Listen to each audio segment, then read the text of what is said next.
All new episodes of Game Graveyard. Weekdays on RatedEm. Not too long ago, we took a look at Xbox's forgotten franchises. Games or game series that Microsoft deemed not important enough, much to the dismay of fans. However, Xbox is not the only company that's done this. PlayStation is a company just as guilty for leaving behind some of its most beloved franchises, and I would say that some of the franchises PlayStation has forgotten about are much bigger than the ones Xbox has dropped. So today, we're seeing what happened to PlayStation's forgotten franchises.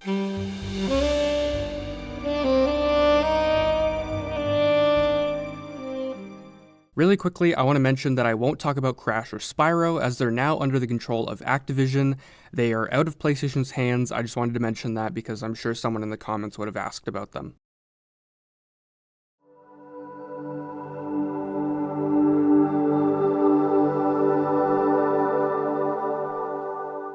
Jak and Daxter was one of PlayStation's biggest action-adventure game series, having its prime in the PS2 era alongside Ratchet & Clank. The series followed a boy named Jak and his friend Daxter, who's been turned into a marsupial-like creature. The first game was a collectathon akin to something like Mario 64 and had players on a journey to attempt to turn Daxter back into a human.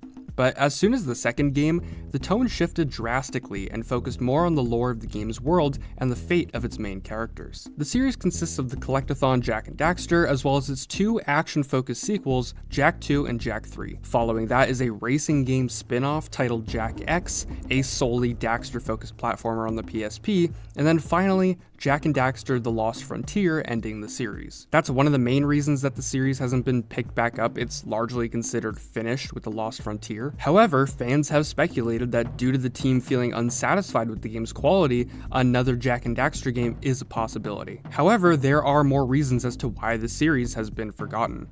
Creative differences amongst the team, Naughty Dog wanting to work on other projects such as Uncharted, also Neil Druckmann being a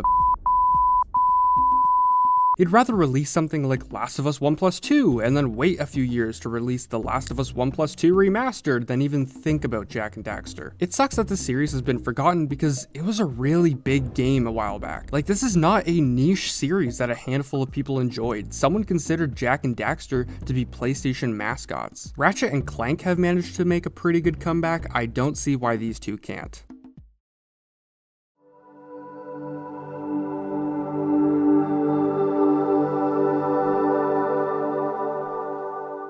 Medieval was a PlayStation 1 action-adventure series that follows a knight named Sir Daniel Fortesque as he is revived from the dead and aims to stop an evil sorcerer from controlling the kingdom. The game has a cartoony art style and doesn't take itself too seriously. The first game was very well received and praised for its graphics. A sequel was made titled Medieval 2 and takes place in Victorian London. This game was also praised upon release, with many agreeing that it was a technological step up from the already impressive first game. Once the PlayStation 2 released, Medieval was not brought over to the new generation. My guess is that Sony wanted to have more mature games on the system like Eternal Ring and Evergrace, and Medieval was just too campy to make the cut. Since then, Medieval has gotten two remakes, one on the PSP that took a few creative liberties and fits more the title of a reimagining than a remake, and the other was on the PS4 that is more true to the original game than the PSP one. Both of these remakes didn't see great commercial success and are likely the cause of the lack of a new game in the series. Fun fact though, a Medieval movie was in the works with a soundtrack by Tenacious D, but it ultimately fell through, so maybe that's not so much of a fun fact, sorry.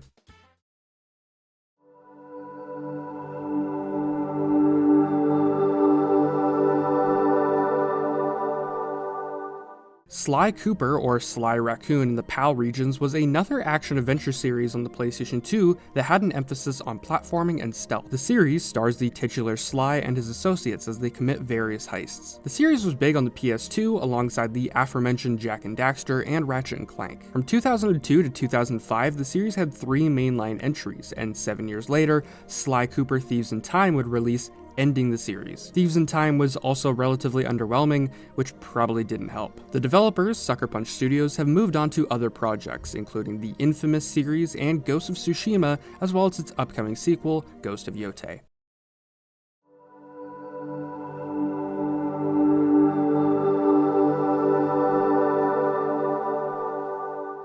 Okay, for this segment, I'm gonna have a LittleBigPlanet enthusiast narrate it.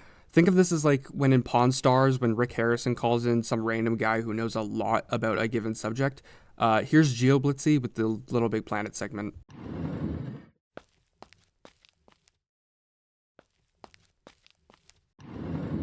LittleBigPlanet was a huge driving force on the PS3. It's a 2.5D platformer with a huge emphasis on player creativity, allowing players to not only customize their character, but create entire levels utilizing objects they found in the main levels. The series received 3 mainline games, LittleBigPlanets 1, 2, and 3, as well as 2 handheld games in between titled LittleBigPlanet PSP and LittleBigPlanet PS Vita. There's also been spin-off games such as LittleBigPlanet Karting, the mobile game Run Sackboy Run, and the iconic, legendary, and massively influential Sackboy's Prehistoric Moves that you could download from the LBP2 disc. The last console game in the series was Sackboy: A Big Adventure, which didn't follow the formula of the 3 games and instead primarily focused on platforming and had no interest in player creativity. In 2024, all servers for the original 3 games were forced to shut down due to increasing technical problems and DDoS attacks, rendering years of player-created content unplayable. It's likely because of this failure that Sony wants to avoid anything LBP related. Also over the years, Astrobot has taken the spotlight as PlayStation's family-friendly mascot, leaving Sackboy and LittleBigPlanet in the dust.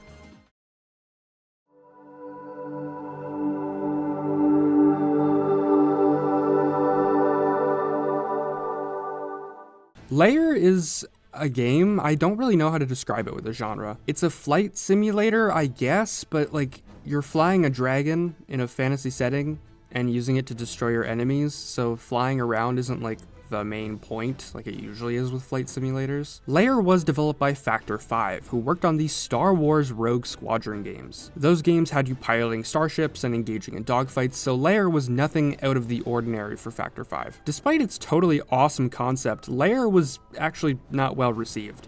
The controls relied on the PS3 controller's motion capabilities, which proved to be cumbersome and frustrating to use. It wasn't until much later that the game received an update adding traditional analog controls. It was Factor 5's last game before closing their doors in 2009. I think it would be really cool if PlayStation picked this one back up, as the concept is really cool, especially in today's gaming landscape. There's no game that's like this. So that was a handful of PlayStation's forgotten franchises. If you haven't seen the Xbox video, definitely go check it out. And thank you to GeoBlitzy for narrating the LBP segment. If you want to check out his channel, there's a link in the description. If you want to check out more episodes of So What Happened Too, be sure to check out the playlist right here on the RatedEm channel.